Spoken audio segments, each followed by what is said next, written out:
Chosen one. Why does it feel like everyone else is moving forward while you're standing still? Why have you been waking up at 3 a.m. with that inexplicable heaviness pressing against your chest? Why does this season, despite all your prayers, all your faith, all your years of serving God, feel like you're drowning in slow motion? Stop, right there. What I'm about to tell you will shatter everything you thought you knew about December 7th. You didn't stumble across this message. You didn't accidentally click this video. Heaven itself intercepted your scroll because there is an appointment, a divine appointment, written in the eternal calendar with your name carved in letters of fire. Listen to me carefully. Heaven rarely circles a date. God doesn't often pause the machinery of the universe to whisper a specific day into the hearts of His chosen ones. But this Sunday, this isn't ordinary time. This is separation time. This is when the shepherd calls one sheep away from the noise, not because you're forgotten, but because you're about to be found in ways you never imagined. You've survived storms others never witnessed, haven't you? Decades of loss, betrayals that cut deeper than any knife. You've buried dreams, buried loved ones, buried pieces of yourself. And yet you're still here, still breathing, still believing. But I know something you haven't said out loud this season has felt heavier than all the rest, like you're carrying weight that has no name. Before we go deeper, I need to pause and thank every single one of you who has supported this message through Super Thanks. Your generosity means more than you know. You're not just donating, you're helping spread light to others who feel alone in their calling. Whether you give or not, I'm deeply grateful for your presence here. Your support, your time, your attention, it all matters. And if this message resonates with your soul, go ahead and let that seed of faith take root. Now hear me clearly. December 7th is not just another Sunday. It's a divine reset button disguised as a quiet morning. It's heaven's appointment book opening to your page after years of delays. And there is one instruction, and ignoring it will cost you more than you can afford to lose.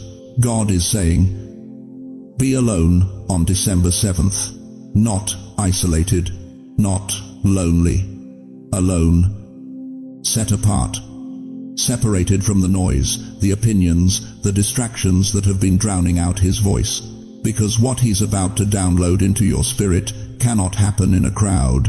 What He's about to heal cannot be touched by human hands. What He's about to reveal, He's been waiting 70, 80, 90 years to tell you. If your spirit is trembling right now, if something inside you just whispered, "This is for me," type "I'm ready" in the comments. Not for me. For heaven to see your willingness. Because December 7th isn't just another day, chosen one. It's your separation day, your revelation day. The day God sets you apart so He can finally speak what He could not speak before.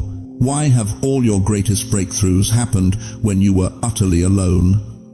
Why did God allow you to walk through seasons where even your closest friends couldn't understand what you were carrying? Why does it feel like right now at this exact moment in your life He's asking you to step away from everything familiar? Because, beloved, before God changes a destiny, He first pulls a person aside. You see, we've been taught to fear solitude. We've been conditioned to believe that being alone means being abandoned, that silence equals rejection, that if God really loved us, He'd surround us with people, with noise, with constant confirmation. But that's not how heaven operates.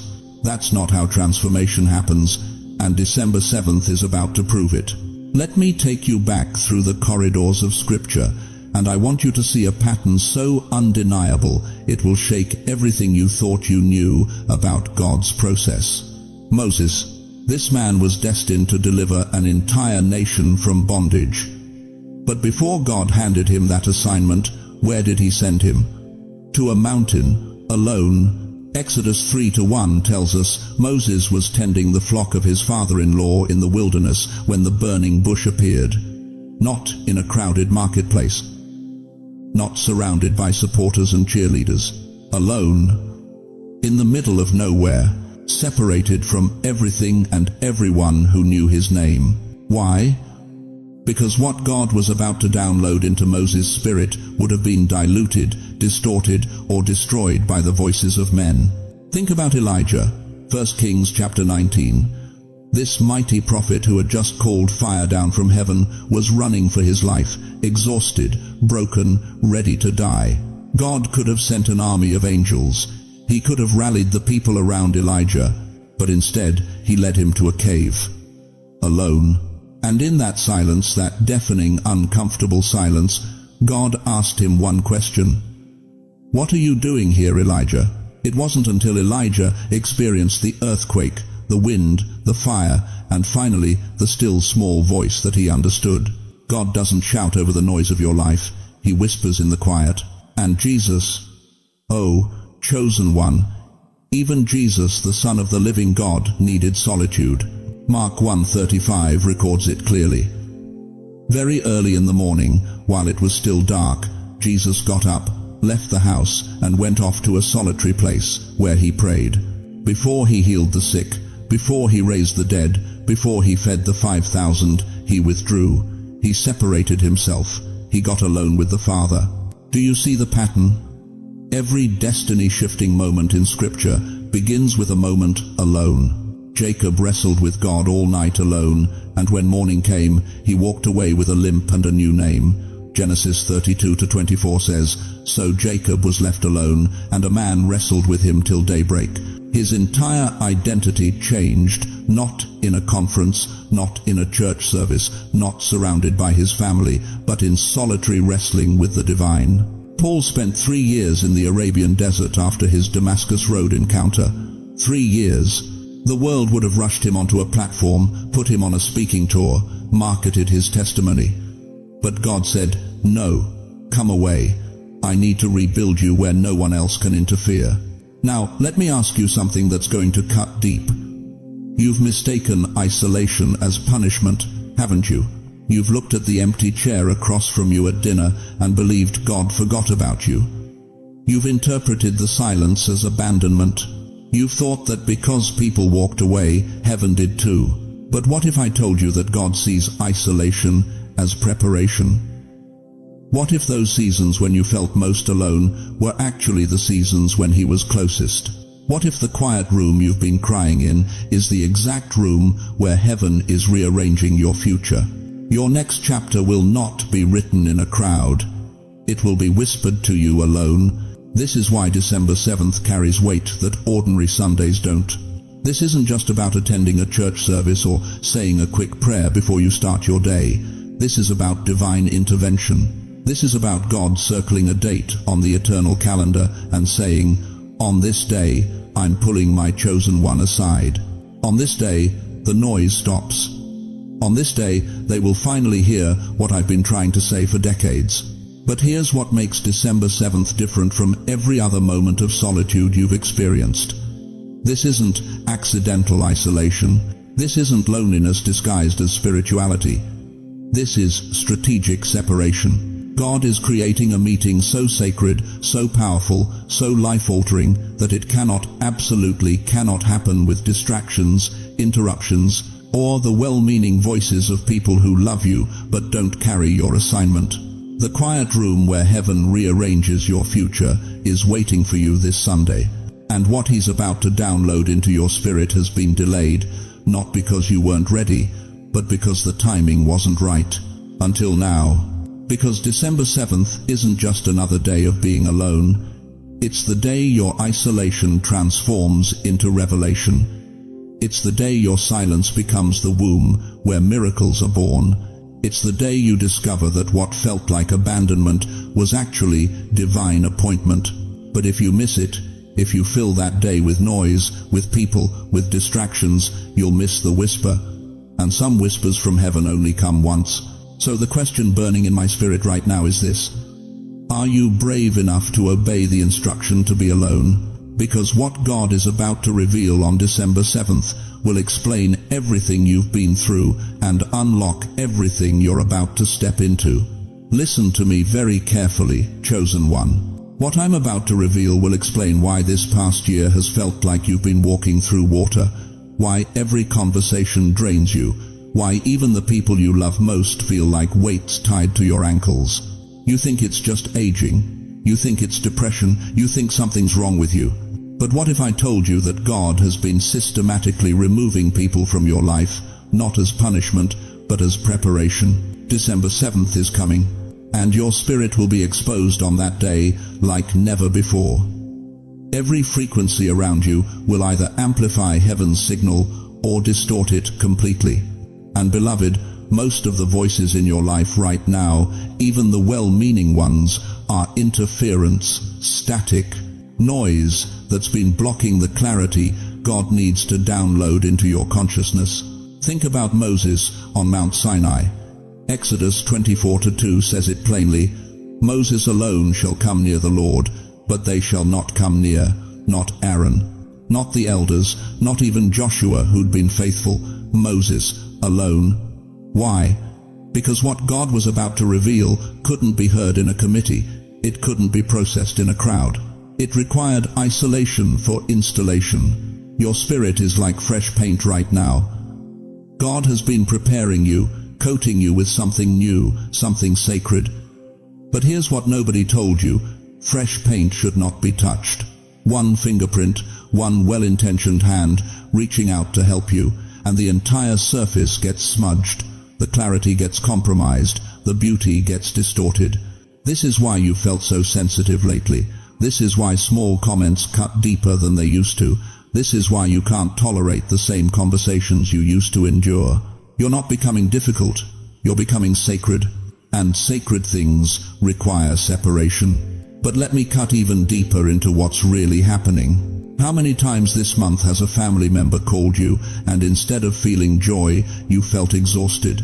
How many times has someone asked for your advice, your prayers, your energy, and you gave it, but felt emptier afterward? How many people are still treating you like the person you used to be, instead of recognizing who God is making you become? They're not bad people, but they're the wrong frequency for this moment.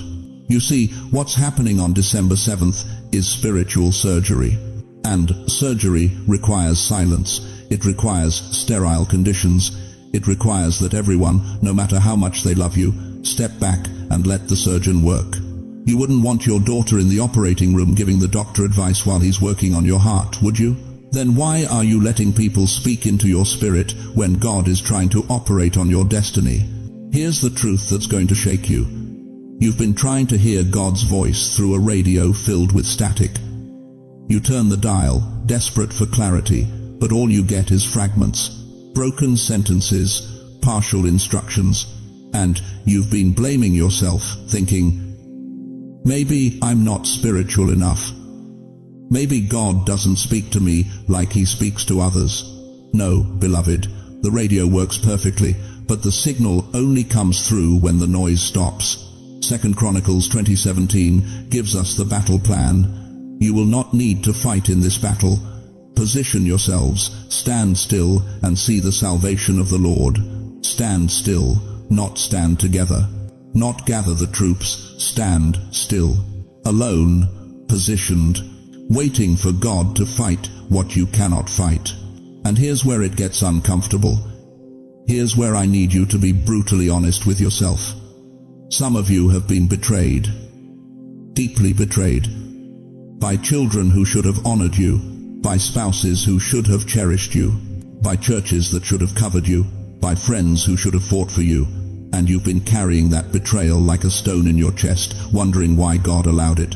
What if, and stay with me here, what if God didn't just allow it? What if he orchestrated it? What if those people had to leave your life because they would have suffocated what he's about to birth in you? You think you're alone because people abandoned you. But that's not the whole story. You're alone because God is clearing the room so he can operate. He's removing the audience so you can have an encounter. He's dismissing the crowd so you can hear the whisper. This isn't isolation. This is divine separation. And on December 7th, that separation reaches its completion. Every person who was supposed to exit has exited. Every voice that was supposed to quiet has quieted. Every distraction that was supposed to dissolve has dissolved. And what's left is you, God. and a silence so sacred that angels lean in to listen. But here's the danger I need to warn you about. If you fill December 7th with people, with phone calls, with church services, with family gatherings, you will miss it. You will be so busy accommodating everyone else's expectations that you'll miss heaven's appointment. You'll be so focused on not hurting feelings that you'll hurt your own future. Job 13:5 cuts like a knife. If only you would be altogether silent. For you, that would be wisdom. Sometimes the wisest thing you can do is shut the door, turn off the phone, tell everyone you love that this one day, this one sacred Sunday, belongs to God and God alone. If your spirit is screaming yes right now, if something in you knows this is your moment, type it boldly. God, clear my space. Let heaven see your willingness to stand alone so you can finally hear clearly. Because what he's about to tell you on December 7th will rewrite everything. But will you be alone enough to hear it? You want to know what's really happening on December 7th? You want to understand why heaven has been moving pieces on the chessboard of your life for months, maybe years, positioning you for this exact moment? Let me tell you something that's going to shake you to your core. This Sunday isn't just another day circled on your calendar. It's the day your spirit crosses a threshold it can never uncross. It's the day everything shifts, and I mean everything. There are 4 spiritual shifts coming for you on December 7th. 4 supernatural transformations that will fundamentally alter how you walk, how you see, how you hear the voice of God. And shift number 4? That's the one the enemy has been working overtime to prevent. That's the one hell itself fears, but we'll get there. First, heightened discernment. On December 7th, something awakens in your spirit that's been dormant for decades. You're going to sense intentions before words are spoken. You're going to walk into rooms and immediately know what spirit is operating there. That friend who's been supporting you, you'll finally see the envy they've been hiding behind their smile. That opportunity that looked so promising, you'll discern the trap before you step in it. 1 Corinthians 2:15 says, "The spiritual person judges all things, but is himself to be judged by no one." You've been living with clouded vision, haven't you? Making decisions based on what people tell you instead of what God shows you. Trusting voices you should have questioned. Ignoring red flags because you wanted to believe the best. But this Sunday, the veil tears. Not completely, that comes later, but enough. Enough for you to finally see what's been operating in the shadows of your life. And beloved, when you see it, you can't unsee it. When you know it, you can't unknow it. This is why so many will avoid being alone on December 7th. Because discernment demands response, and response requires change. Second, emotional purging. Now listen carefully, because this one's going to hurt before it heals. On December 7th, old wounds are going to rise. That betrayal from 1987 that you thought you'd forgiven, it's coming up. That shame from decisions you made in your 30s, surfacing. That grief you buried when you lost your spouse because you had to be strong for everyone else, it's been waiting in your chest like a stone, and this Sunday, God's going to pull it out. You're thinking, why would God do that to me? Haven't I suffered enough? But hear me, these wounds aren't rising to torment you, they're rising to leave you. Psalm 147:3 declares, "He heals the brokenhearted and binds up their wounds." But you can't bind what you won't acknowledge. You can't heal what you keep buried. God's been gentle with you for years, whispering, "Let me touch that place." But you've been too busy, too distracted, too afraid. So He scheduled December 7th. He's clearing your calendar. He's saying, today we deal with this. Today we drain the infection so real healing can begin. This is going to feel like spiritual surgery without anesthesia. You might cry tears you haven't cried in 40 years. You might feel anger you've been swallowing for decades. But by Sunday night, dear one, you're going to feel lighter than you felt since childhood, because what's been weighing you down won't be there anymore. Third, magnetic realignment. Here's where it gets supernatural. After the purging, after the wounds leave, there's suddenly space in your spirit. Room that's been occupied by pain and unforgiveness and buried trauma is now empty, clean, ready. And nature abhors a vacuum. On December 7th, your future begins pulling you forward. I'm not talking about vague hopes or wishful thinking. I'm talking about magnetic force, divine gravity. You're going to wake up Monday morning, and opportunities that ignored you for years will suddenly seek you out. People who overlooked you will remember your name. Doors that were welded shut will swing open so wide you'll wonder if they were ever locked at all. Jeremiah 29:11 promises, "For I know the plans I have for you, declares the Lord, plans for welfare and not for evil, to give you a future and a hope." But that future has been trying to reach you through layers of unhealed past. This Sunday, the layers come off, the static clears, and what God's been broadcasting to you for years, you'll finally receive it clearly. This is why you felt so stuck. This is why every step forward seemed to lead you backward. Your future was calling, but your past was screaming louder. December 7th is the day they stop fighting each other. It's the day your past finally releases its grip and your future takes your hand. Fourth, identity breakthrough. And now, the shift the enemy fears most. On December 7th, the version of you heaven sees will begin to emerge. Not the you that family labeled, not the you that mistakes defined, not the you that age and society tried to retire, the real you. The you that's been buried under decades of other people's expectations and your own disappointments. 2 Corinthians 5:17 declares, "Therefore, if anyone is in Christ, he is a new creation. The old has passed away. Behold, the new has come." But most people read that and think it's talking about salvation. It's deeper than that, beloved. It's talking about revelation, about finally seeing yourself through God's eyes instead of the world's mirror. This Sunday, you're going to remember who you were before life told you who you had to be. That fire you buried, it reignites. That calling you silenced, it roars back to life. That purpose you abandoned, it finds you again. And this time, you won't let go. Think of it like a spiritual wind changing directions and your sails catching it for the first time in years. You've been rowing against the current your whole life, exhausted, making inches when you should have been making miles. But December 7th, that's when the wind shifts. That's when heaven's breath fills your sails and you start moving at supernatural speed. But here's what you need to understand about identity breakthrough. It requires death. The old you has to die so the real you can live. And that death, it only happens in solitude. It only happens when you're alone with God. No audience, no distractions, no escape routes. This is why He's commanding you to be alone this Sunday. Because what He's about to birth in you can't happen in a crowd.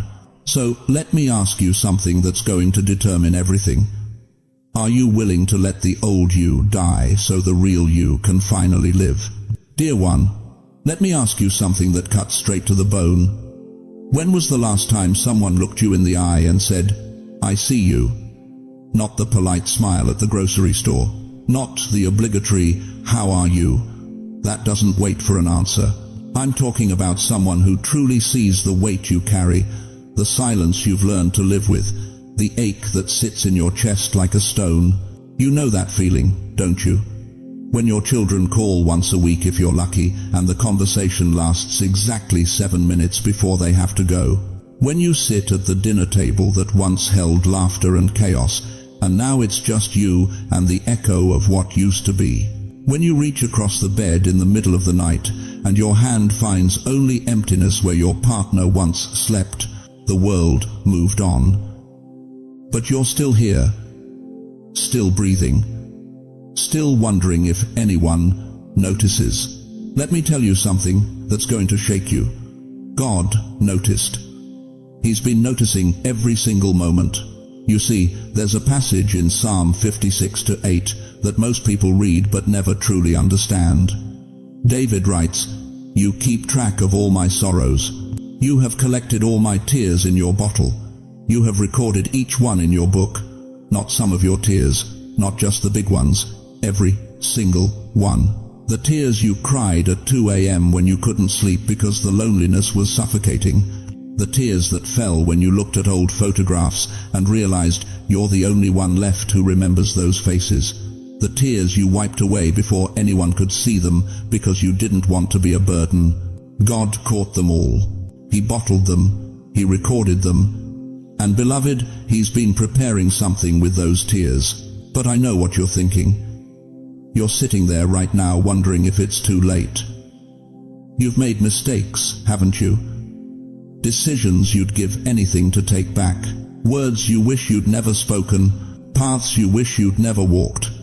And now, at 70, 80, 90 years old, you look in the mirror and think, God's done with me. My time has passed. That's the lie the enemy wants you to believe. Because if he can convince you that you're too old, too broken, too far gone, then he wins. He keeps you silent. He keeps you hidden. He keeps you from stepping into the very thing God has been preparing you for your entire life. Listen to me carefully. Abraham was 75 years old when God called him to leave everything he knew and start fresh. 75. Sarah was 90 when she gave birth to the promise God had spoken over her life.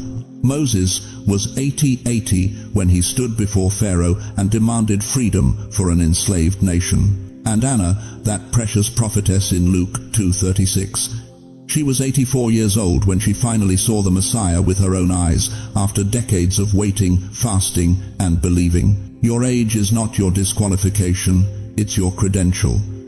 Every wrinkle on your face tells a story of God's faithfulness.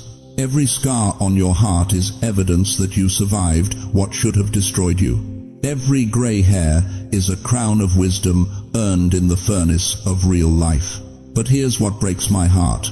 You've been carrying regret like a backpack full of stones. If only I'd been a better parent. If only I'd made different choices. If only I'd listened to God sooner. And that regret has convinced you that you're invisible now, that your voice doesn't matter, that your presence doesn't make a difference.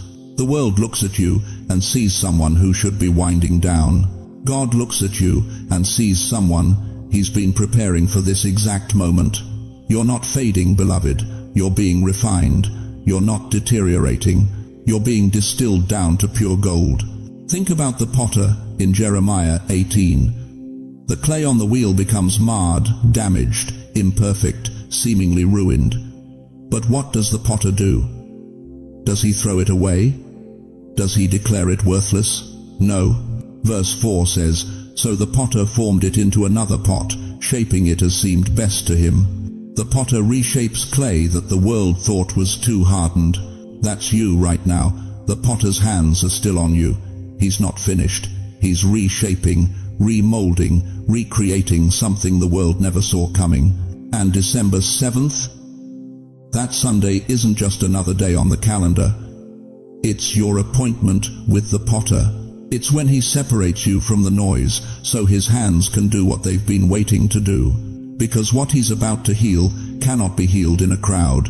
What he's about to speak cannot be spoken over the television, the phone calls, the distractions that have drowned out his voice. Heaven did not schedule this date for the young who have their whole lives ahead of them. Heaven scheduled December 7th for the faithful who have walked through hell and still believe. For the ones who buried dreams but never buried hope. For the ones who feel forgotten but refuse to forget God's promises. Right now, I need you to do something. Stop reading. Place your hand over your heart and whisper these words, Lord, I'm still here. Say it again. Lord, I'm still here. Heaven hears that cry. And what God is about to do with your still here will make every year of waiting worth it. But the question burning in your spirit right now is this. What exactly is God going to do on December 7th that requires you to be completely alone? Listen to me, chosen one. You've been praying for breakthrough for how long now? Decades. And yet here you are, still waiting, still hoping, still wondering if God even hears your voice anymore. But what if I told you that the reason your prayers haven't manifested isn't because God isn't listening, it's because you've been too loud for Him to speak. Think about it. When was the last time you sat in complete silence? When was the last time you turned off the television, silenced your phone, shut out the voices of your children, your neighbors, the news anchors screaming about chaos you can't control? You can't, can you? Because somewhere along the way you became terrified of quiet, terrified of being alone with your thoughts, terrified of what God might say if you actually stopped talking long enough to listen. But December 7th is different. This Sunday isn't about what you do for God. It's about what you allow God to do in you. And that requires 4 sacred actions, 4 keys that will unlock a destiny you've been circling for your entire life, but never quite touching. The first key, 3 minutes of stillness. I know what you're thinking. 3 minutes? That's nothing. But when was the last time you sat in absolute silence for even 60 seconds? No prayer list, no reciting memorized scriptures, just stillness. Psalm 46:10 commands us, "Be still and know that I am God." Not be busy, not be productive, be still. Here's what happens in those 3 minutes that will terrify the enemy. God resets the frequency of your spirit. You've been operating on the world's frequency for so long, the frequency of anxiety, of worry, of survival mode, that you've forgotten what heaven sounds like.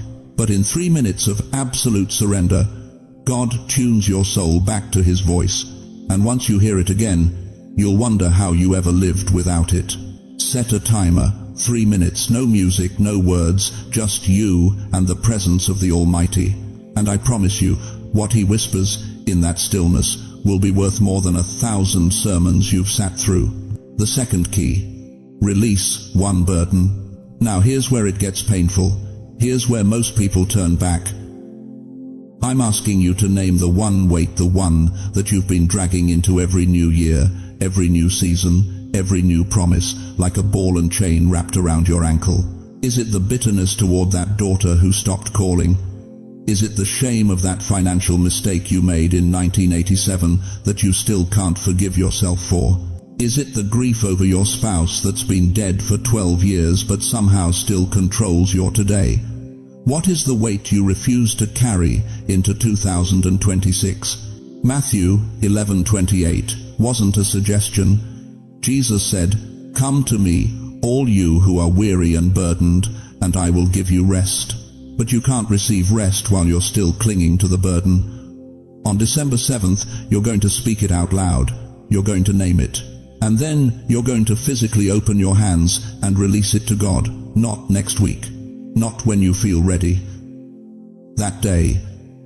That moment. Because, beloved, you cannot carry your past into your future and expect anything to change. The third key, speak one intention. Your words aren't just sounds vibrating in the air. Proverbs 18:21 declares, "Death and life are in the power of the tongue." Your tongue, that small muscle in your mouth, has been shaping your reality for 90 years. And if you've been speaking defeat, lack, and loneliness, guess what you've been creating? On December 7th, you will speak one intention, not 10, not a wish list, one. What is the single thing you're calling forth for 2026? Is it healing? Is it reconciliation? Is it financial breakthrough? Is it peace that surpasses understanding? And here's what most people miss. You must speak it with authority, not hope.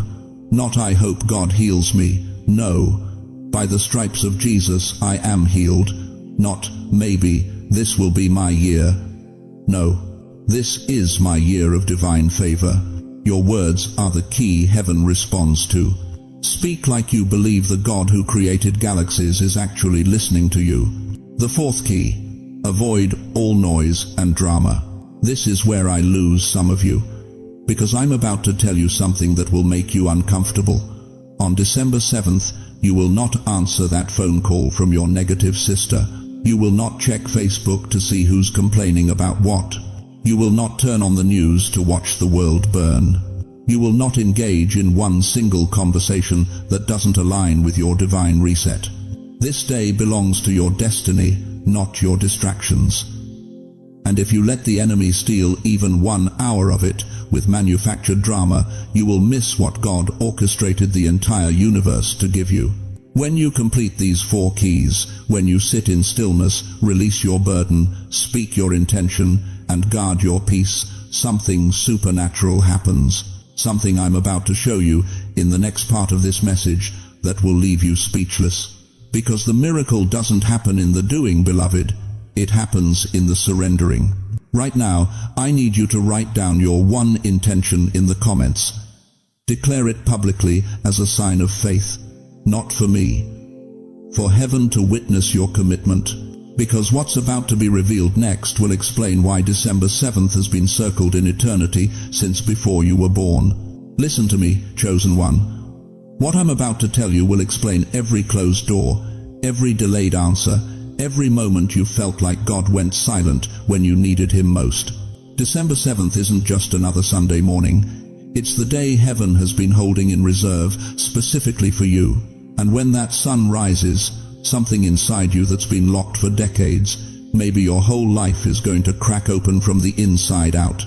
You want to know why you felt so confused lately, why people you trusted suddenly feel distant, why conversations that used to make sense now feel hollow. Because God has been preparing your eyes to see what you couldn't see before. And on December 7th, when you obey that one instruction to be alone with Him, the veil drops.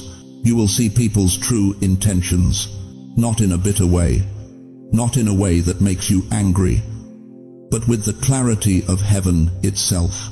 Proverbs 20:5 says, "The purposes of a person's heart are deep waters, but one who has insight draws them out." For years, you've been swimming in shallow water, trying to understand why relationships felt off, why certain people drained you, why your spirit never settled around them. But December 7th, that's when God gives you divine discernment that cuts through every mask, every false smile, every hidden agenda. You're going to walk into your kitchen on Monday morning, December 8th, and something will be different. That fog that's been clouding your mind for months, maybe years, it's going to lift like morning mist burning off in sunlight. Your thoughts will sharpen, your decisions will come faster. That second guessing that's paralyzed you, gone. Because here's what happens when you separate yourself unto God. He doesn't just speak to you, He rewires you. Think about Moses on Mount Sinai, 40 days alone with God. When he came down, his face literally glowed so bright the Israelites couldn't look at him. Exodus 34:29 tells us, Moses was not aware that his face was radiant because he had spoken with the Lord. He didn't feel different. But everyone else saw the transformation immediately. That's you after December 7th. You might not feel it at first, but watch what happens. Watch how people start responding to you differently. Watch how opportunities that seemed impossible suddenly align. Watch how your own voice carries weight it never had before. Your mind will become clearer than it has been in years. How many times have you walked into a room and forgotten why you went there? How many times have you tried to remember a name, a date, a conversation, and it just vanished? How many times have you wondered if this is just what happens when you get older? But what if I told you that mental fog wasn't age, it was spiritual interference? What if the enemy has been clouding your mind because he knows that when you think clearly, when you hear God clearly, you become dangerous to his kingdom? Job 32:8 declares, "But it is the Spirit in a person, the breath of the Almighty, that gives them understanding." Not your education, not your IQ, the breath of God. And on December 7th, when you position yourself in His presence without distraction, He breathes fresh understanding into your mind. But here's where it gets supernatural. Here's where everything shifts. You will stop second-guessing yourself. How long have you been asking others for advice on decisions God already whispered to you? How long have you been seeking validation from people who don't carry your calling? How long have you been doubting the very instincts that God downloaded into your spirit? Isaiah 30:21 promises, "Whether you turn to the right or to the left, your ears will hear a voice behind you saying, 'This is the way, walk in it.'" But you can't hear that voice when you're surrounded by noise. You can't discern His direction when everyone else is shouting theirs. December 7th silences the committee. It clears the room. It removes every voice except the one that matters. And when Monday comes, when you step back into your normal routine, you're going to move differently. That decision you've been agonizing over for months, you'll know what to do. That relationship you've been confused about, clarity will flood in like light through a cracked door. That dream you buried because people said you were too old, it's going to resurrect with instructions attached, because a new chapter will begin forming immediately. Not next month, not next year, immediately. The door that's been locked for decades begins to turn from the inside. You've been pushing, pulling, begging God to open it. But what you didn't understand is that some doors don't open from the outside, they open from within. And December 7th is when God puts his hand on the internal lock and says, "Now," Revelation 3-7 declares, "What he opens no one can shut, and what he shuts no one can open." When God decides it's time, all of hell can't stop what heaven has ordained. But hear me clearly, beloved. December 7th is not the day God changes your life. It's the day he changes you, and then your life follows. You've been praying for new circumstances. God's been preparing a new you. You've been asking for different results. He's been building different character. You've been begging for breakthrough. He's been waiting for you to break open. Right now, wherever you are, I need you to do something. Don't wait. Don't think about it. Say it out loud. "Lord, rewrite my destiny." Say it again, louder. "Lord, rewrite my destiny." Heaven moves when you do. Angels shift into position when you declare your readiness. Demons flee when you speak with authority. But the question burning in the air right now is this: will you actually obey? Will you be alone on December 7th? Or will you let fear, tradition, or the opinions of others rob you of your divine appointment? Because what happens next depends entirely on what you do this Sunday. Dear chosen one, let me tell you something that's going to change how you see the next month of your life. You've been praying for breakthrough, haven't you? You've been begging God for that one moment when everything finally clicks into place. That instant transformation, that overnight miracle. But what if I told you that's not how heaven operates? What if the very thing you've been waiting for isn't coming as an explosion, but as a dawn? Think about sunrise for a moment. It doesn't happen all at once. First comes the faint light breaking through darkness. Then the horizon begins to glow. Then colors start painting the sky. And finally, only finally, the full sun emerges in all its glory. Your life will unfold exactly like that dawn breaking over the horizon. First, the faint light, and then the full sun. December 7th isn't the finish line, beloved. It's the ignition point. It's the match struck in the darkness. And what happens after what unfolds over the next 30 days will be so precise, so divinely orchestrated, that you'll know beyond any doubt that God himself is the author of your restoration. But you need to understand something crucial. This won't happen randomly. This will happen in phases. 4 distinct phases that mirror exactly what happened when God rebuilt the temple in the book of Nehemiah. 4 movements that echo how Jesus transformed his disciples. 4 supernatural stages that will take you from where you are right now to where heaven has been trying to position you for decades. Let me show you the blueprint. Phase 1. Days 1 through 3. The emotional release. Within 72 hours of December 7th, something inside you is going to break open. I'm talking about tears you didn't know you were holding. Peace that makes no logical sense given your circumstances. You're going to wake up on Monday morning or Tuesday afternoon, and suddenly, without explanation, that knot in your chest will loosen. Some of you will have dreams, vivid dreams. Dreams where loved ones who've passed speak words of comfort. Dreams where you're flying, released from gravity itself. Don't dismiss these as your imagination. Joel 2:28 tells us, "Your old men shall dream dreams. God speaks in the night when the noise of the world finally quiets." This is the thaw, dear one. This is when decades of frozen grief, frozen disappointment, frozen hope begins to melt. You've been so strong for so long that you forgot how to feel. But in these first 3 days, heaven is giving you permission to release what you've been carrying. Phase 2, days 4 through 10, the Great Separation. Now watch this closely, because this is where most people get confused and think something's going wrong. Between day 4 and day 10, you're going to notice people drifting away. Not everyone, but certain people. Relationships that have lingered past their expiration date will suddenly feel finished. Old desires that used to control you won't have the same grip anymore. That friend who always criticizes your faith, they'll stop calling. That family member who drains your peace every time you talk, the conversations will become less frequent. That addiction to checking what everyone else is doing, the obsession will lift like fog burning off in morning sun. This isn't rejection, beloved. This is divine separation. 2 Corinthians 6:17 declares, "Come out from among them and be separate," says the Lord. God is clearing your table, making room, removing the clutter so He can set before you the feast He's been preparing. You're going to feel lonely during these days. That's normal. That's necessary. Because what God is doing is creating sacred space. He's pulling you away from voices that have been drowning out His voice.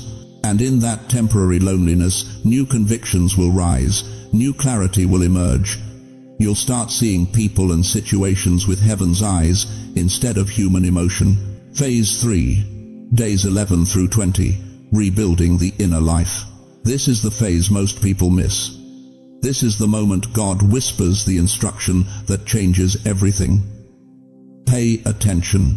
Between day 11 and day 20, you're going to feel something you haven't felt in years. Purpose. Not the kind that comes from achieving goals or checking boxes. I'm talking about the kind of purpose that makes you wake up before your alarm. The kind that makes 75 feel like 25. The kind that makes you forget you're supposed to be winding down because your spirit is winding up. Isaiah 40:31 promises, "They that wait upon the Lord shall renew their strength. They shall mount up with wings as eagles." This is your eagle season. This is when your identity, your true identity, gets restored. Not who the world said you were, not who your failures convinced you that you were, but who God has always known you to be. You're going to find yourself motivated to do things you'd given up on. Maybe it's writing again. Maybe it's reaching out to estranged family. Maybe it's finally starting that ministry that's been burning in your bones. Whatever it is, don't ignore it. That's not nostalgia, that's resurrection. Phase 4, days 21 through 30, external activation. And now, finally, the outer world begins to shift. This is when doors that have been welded shut for decades start creaking open. This is when opportunities you stopped praying for suddenly reappear. This is when people from your past reach out with no explanation. This is when financial provision shows up from unexpected sources. Restoration doesn't just happen internally. Chosen one. God is about to restore externally what the enemy stole. Joel 2:25 declares, "I will restore to you the years that the locust hath eaten." Between day 21 and day 30, you're going to see tangible, visible, undeniable evidence that your separation on December 7th activated something in the heavenly realm. But here's what you must do right now. Write this down. Say it out loud. I receive the phases. Those 4 words lock your mind into expectation. They position your spirit for what's coming. They tell heaven you're ready for the unfolding. Because, beloved, your Sunday alone isn't just a quiet morning. It's the first domino in a chain reaction that will still be echoing 30 days from now. But the question burning in your spirit right now is this: what exactly are you supposed to do on December 7th? What does this separation actually look like? That's what I'm about to reveal. You know what breaks my heart? It's watching God's most faithful servants, people who've prayed for 70, 80, 90 years, standing right at the doorway of their greatest revelation, and they can't hear heaven calling their name because the world won't shut up. Let me ask you something that's going to cut deep. When was the last time you sat in complete silence? Not sleeping, not watching television, not scrolling through your phone, not listening to the news scream about disasters you can't control. When was the last time you deliberately carved out space where the only voice allowed was God's? I'll wait. Most of you can't remember, can you? And that's not your fault, beloved. You've spent your entire life being the caretaker. You've been the strong one when everyone else was falling apart. You've been the listener, the shoulder everyone cried on, the voice of reason when chaos erupted, the rock that never crumbled no matter how hard the waves crashed. But here's what nobody told you. Here's the truth that's been buried under decades of expectations and obligations and duty. God never called you to be strong for everyone else at the expense of hearing from Him yourself. 1 Kings chapter 19 tells us about Elijah, mighty prophet, man of God, the one who called down fire from heaven. After his greatest victory, he found himself running for his life, hiding in a cave, ready to give up. And God told him to stand at the entrance of that cave, because the Lord was about to pass by. Then came the wind, powerful enough to tear mountains apart and shatter rocks into dust. But the Bible says the Lord was not in the wind. Then came an earthquake, the ground itself splitting open beneath Elijah's feet. But the Lord was not in the earthquake. Then came fire, the element Elijah knew best, the very tool God had used through him before. But the Lord was not in the fire. And after the fire came a still, small voice. That's it. A whisper, a gentle sound. So quiet that if Elijah hadn't been alone, if there had been anyone else talking, if there had been any distraction at all, he would have missed the very voice of the Almighty. You cannot hear heaven's whispers when you're surrounded by earth's noise.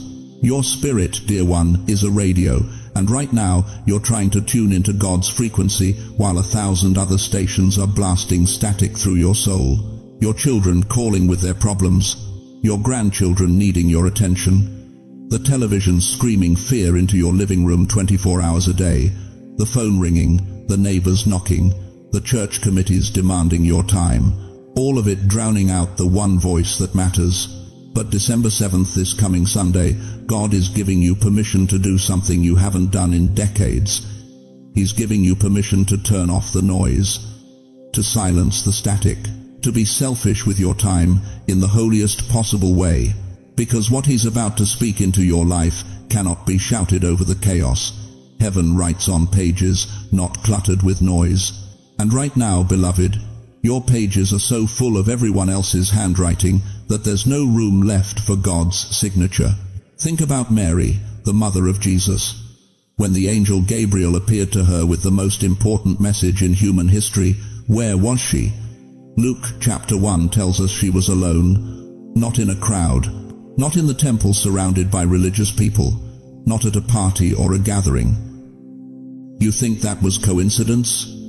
You think God randomly chose the one moment she happened to be alone? No, beloved. God waited. He watched. He knew that some announcements require isolation. Some revelations demand separation. Some words from heaven can only be received when you're not distracted by earth. And here's what terrifies me for some of you. You've become so addicted to the noise that silence actually frightens you. The thought of being alone for an entire day makes your chest tight. The idea of turning off your phone feels like cutting off oxygen. Sitting in a quiet room with just you and God sounds uncomfortable, maybe even unbearable. That right there, that fear of silence, that's how you know the enemy has been winning. Because if the devil can keep you distracted, he doesn't have to keep you defeated. If he can keep you busy, he doesn't have to keep you in bondage. If he can fill your ears with enough noise, he'll never have to worry about you hearing the truth that would set you free. But there is one type of silence you must avoid. The dangerous silence.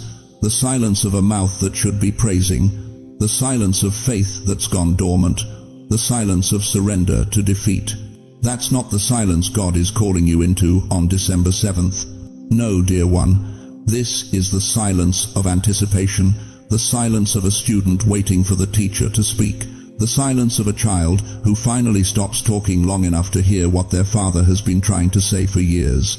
Psalm 46 verse 10. God doesn't suggest it, He commands it. Be still and know that I am God. Be still. Stop moving. Stop talking. Stop filling every second with sound and activity and distraction. Be still. And in that stillness, you will finally know Him in ways you never could in the chaos. The moment you sit alone on December 7th, truly alone, deliberately separated from every voice except His heavens, frequency becomes clearer than it has been in years, maybe clearer than it's ever been. Right now, wherever you are, I want you to do something. Place your hand over your heart. Feel it beating. That rhythm, that's God sustaining you second by second. Now, whisper these words with me. Speak, Lord, I am listening. Did you feel that shift? That's your spirit remembering what it was made for. But understanding why you need to be alone is only the beginning. Because what God is about to reveal on December 7th, what He's been holding back until you finally gave Him your undivided attention, that's where everything changes. You know what terrifies me more than anything I've witnessed in 50 years of ministry? It's not the atheist who openly denies God. It's not the sinner who runs wild in rebellion. It's the believer who has learned to survive by going silent. I'm talking about you, dear one. The one who stopped arguing with God years ago. The one who stopped asking why because hope started to hurt more than numbness. The one who learned to smile at church while your soul screams in a soundproof room. There are two kinds of silence, and only one will save your life on December 7th. Let me tell you about Margaret. 83 years old, faithful member of her Brooklyn church for 61 years. She sits in the third pew every Sunday, same spot, same smile. But 3 years ago, when her husband died, something in Margaret went silent. Not peaceful silent, dead silent. She stopped praying out loud, stopped sharing her heart, built walls so high that even God's voice became an echo she could ignore. That's the silence that kills, beloved. The silence of shutdown, the silence of avoidance, the silence of a heart that's given up without admitting it's given up. But there's another silence, the silence that heals. Think about Mary when the angel Gabriel appeared to her. Luke 1:29 tells us she was greatly troubled at his words and wondered what kind of greeting this might be. What did she do next? She didn't run. She didn't argue. She fell into a sacred silence, not the silence of fear, but the silence of receiving. I am the Lord's servant, she whispered. May your word to me be fulfilled. That silence changed human history. Do you see the difference? One silence shuts God out, the other invites Him in. One silence protects your pain, the other exposes it for healing. One silence keeps you safe, the other makes you whole. Here's what breaks my heart. Most of you have been living in the wrong silence for so long, you've forgotten what the healing kind even feels like. You've confused spiritual discipline with emotional shutdown. You've mistaken religious routine for genuine encounter. You've been so busy being strong for everyone else that you've forgotten how to be broken before God. And that's exactly why December 7th is not optional for you. God is calling you into the silence of the seed.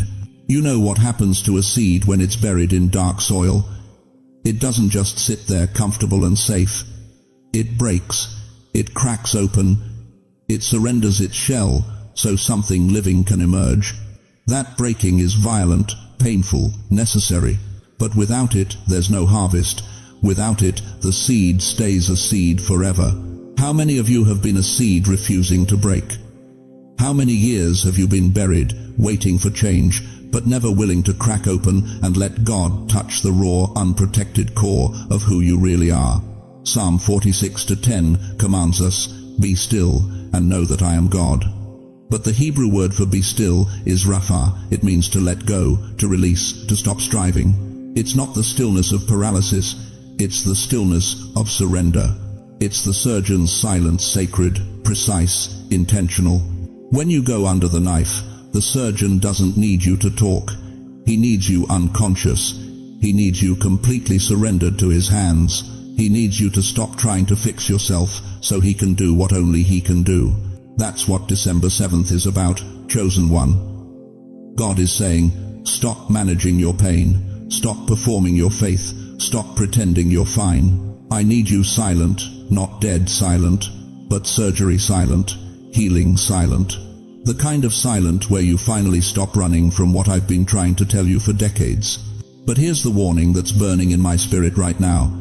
If you show up on December 7th with the wrong silence, you'll walk away unchanged.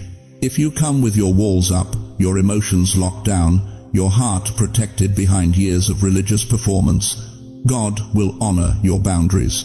He won't force his way in. Revelation 3:20 shows us Jesus standing at the door, knocking. If anyone hears my voice and opens the door, I will come in. He knocks, but you have to open.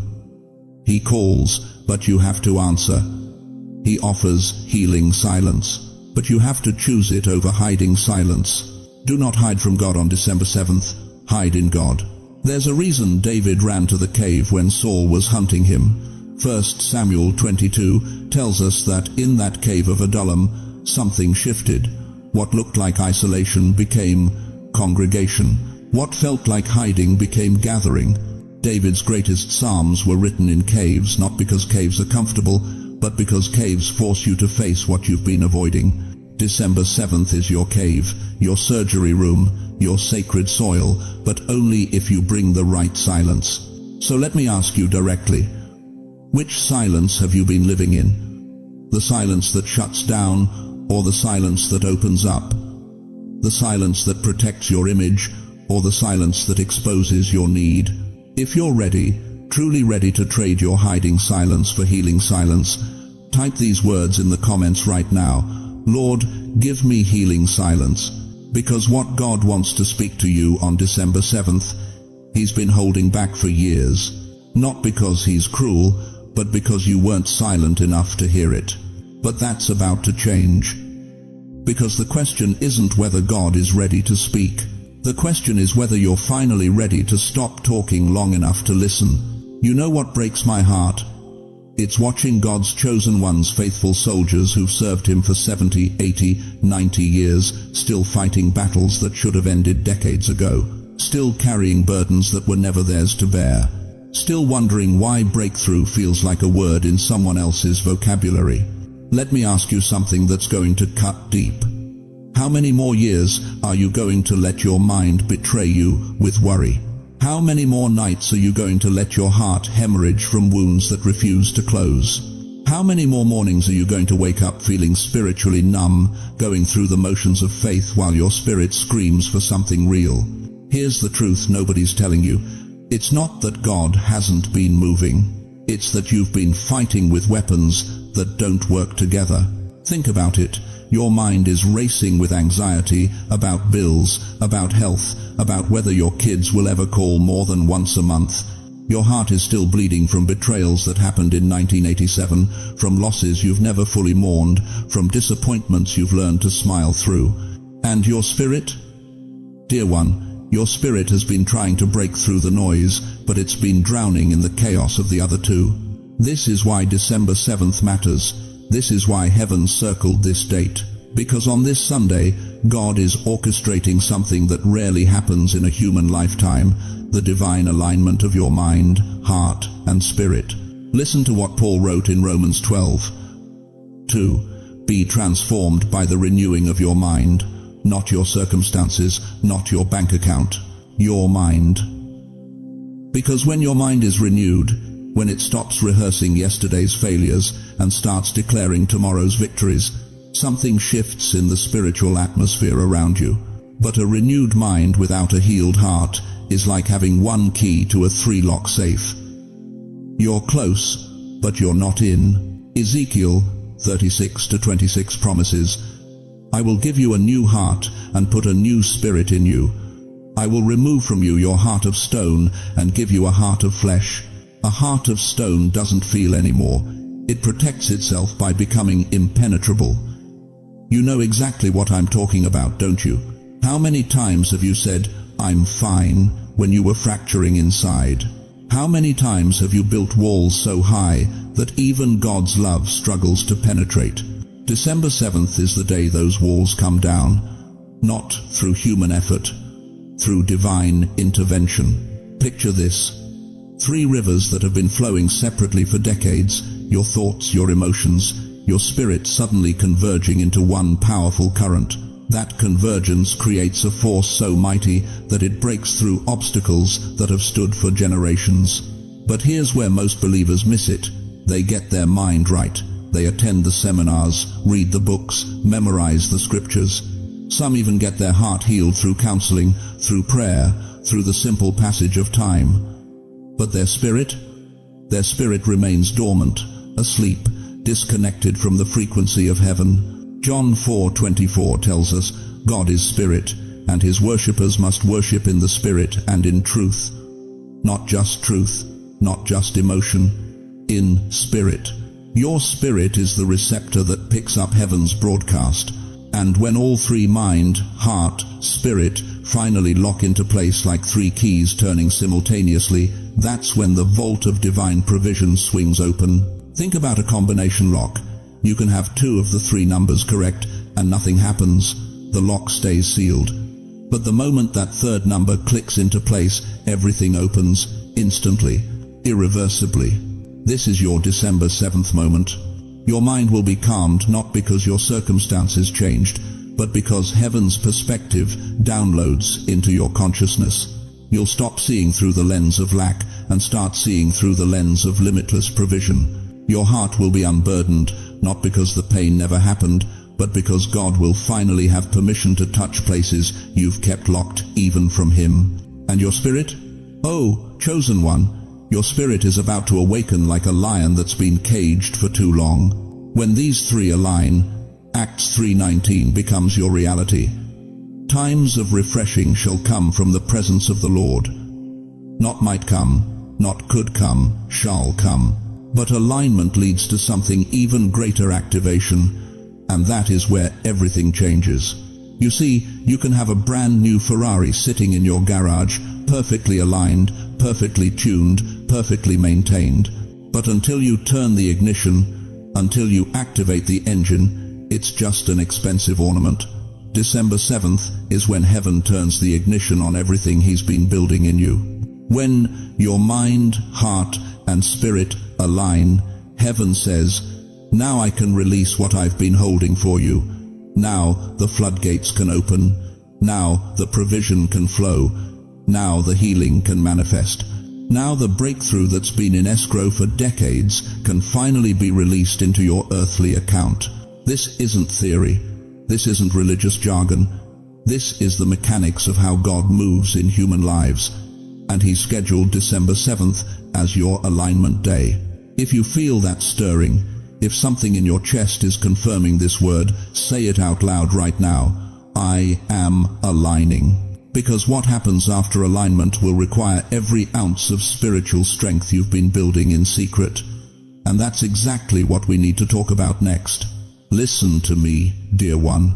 Right now, this very second, something is happening that your mind can't fully grasp, but your spirit already knows. The future version of you, the one God saw before you took your first breath, is reaching backward through time to meet you on December 7th. You feel that, don't you? That stirring in your chest that you can't explain? That's not anxiety. That's not your imagination running wild. That's recognition. Your spirit recognizing the sound of resurrection. For how many years have you been carrying a version of yourself that was never meant to survive this long? The version that settled. The version that said this is just how life is now. The version that stopped dreaming because dreaming hurt too much when nothing changed. That version of you. It's dying on December 7th. And beloved, you need to let it die. In John 12:24, Jesus said something that should shake you to your core. Unless a grain of wheat falls to the ground and dies, it remains only a single seed. But if it dies, it produces many seeds. Do you understand what he's telling you? Death isn't your enemy. Staying the same is. You've been that single seed for too long. Alone, unchanged, safe in your shell, but never experiencing the harvest God planted inside you. But this Sunday, December 7th, God is about to bury the old you, so the real you can finally break through the soil. How many more years are you going to live beneath your calling? How many more Sundays are you going to sit in that same chair with that same heaviness, believing that this is all there is? The truth is brutal but necessary. If you don't die to who you've been, you'll never meet who you're meant to become. But here's what's going to wreck you in the most beautiful way. The version of you that God always saw, the one who laughs without shame, who speaks with authority, who walks in purpose instead of regret, that version doesn't need to be created. It needs to be activated. It's already inside you. It's been waiting, dormant but not dead, hidden but not lost. And on December 7th, when you obey this one instruction to be alone with the Almighty, He's going to reach into the grave of your disappointment and call forth what you thought was buried forever. Just like Lazarus, just like the widow's son, just like every promise you thought died is about to hear heaven shout, "Come forth. I need you to do something right now." Stop whatever you're doing. Place your hand over your heart. Feel that beat. That's not just blood pumping, that's divine rhythm. That's the sound of a God who has kept you alive through everything that should have killed you, because this moment, this activation, was always on His calendar. Now breathe, slow and deep.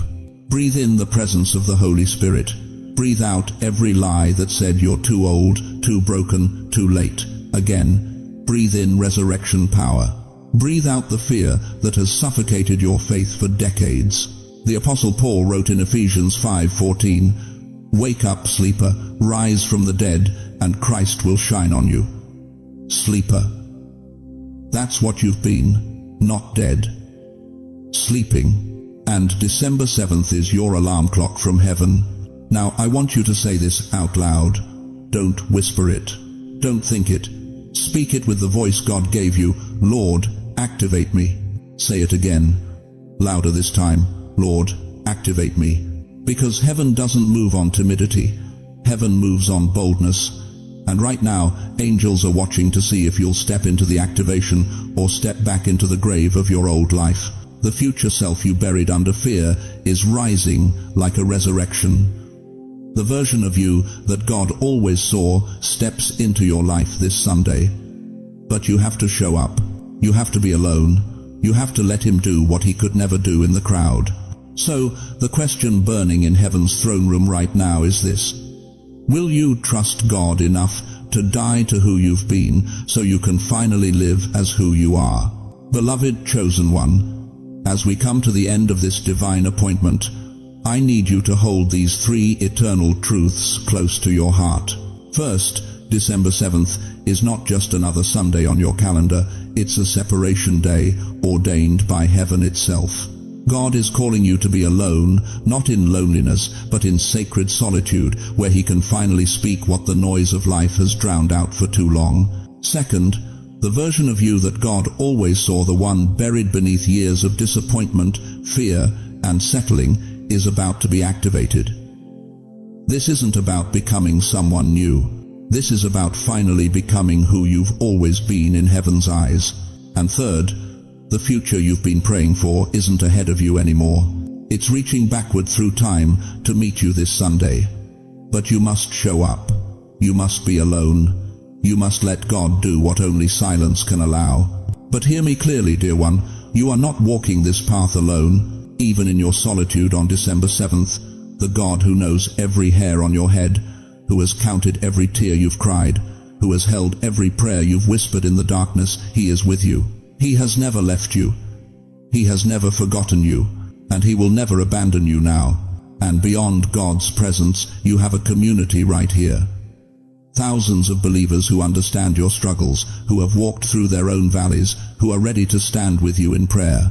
We are not just viewers on a screen, we're a family united by faith, connected by hope, and bound together by the love of Christ.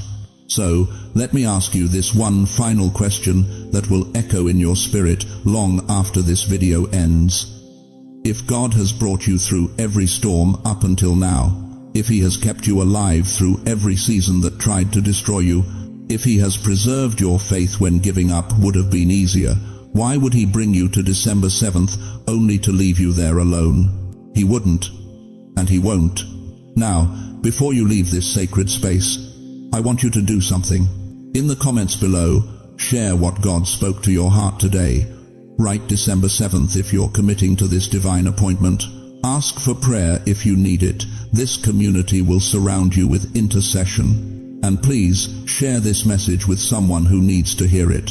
There's someone in your life right now who's been feeling that same heaviness, that same spiritual restlessness, and they need to know that heaven has circled a date for them too. If you haven't already, subscribe to this channel and ring that notification bell. You're not just subscribing to content, you're joining a movement of chosen ones who refuse to settle for less than God's best. Thank you for staying with me through this entire journey.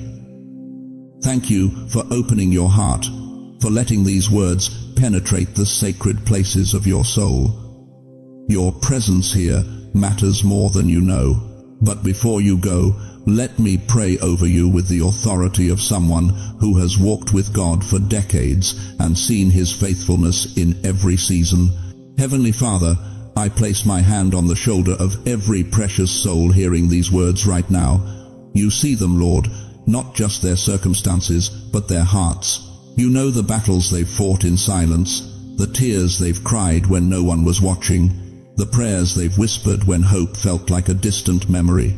Father, I pray that you would meet them on December 7th in ways they've never experienced before. Speak to them in the silence, heal them in the solitude, activate the dormant dreams that have been sleeping in their spirits for decades. Let them feel your presence so powerfully that every doubt dissolves, every fear evaporates, every lie is exposed. God, protect their time of separation. Guard them from distractions, from interruptions, from anything that would try to steal this divine appointment. Give them courage to obey, faith to believe, and grace to receive everything you've been waiting to pour into their lives. Bless their families, Lord. Bless their health. Bless their finances. Bless their latter years with purpose, with joy, with the fulfillment of every promise you've ever spoken over them. Let December 7th be the day everything shifts, the day their future reaches back and their destiny reaches forward, and they finally step into who they've always been in your eyes. In the mighty name of Jesus, who calls the dead to life and speaks peace to every storm, I seal this prayer over their lives. Amen. Now go, chosen one. December 7th is waiting, and so is the version of you that God has always seen.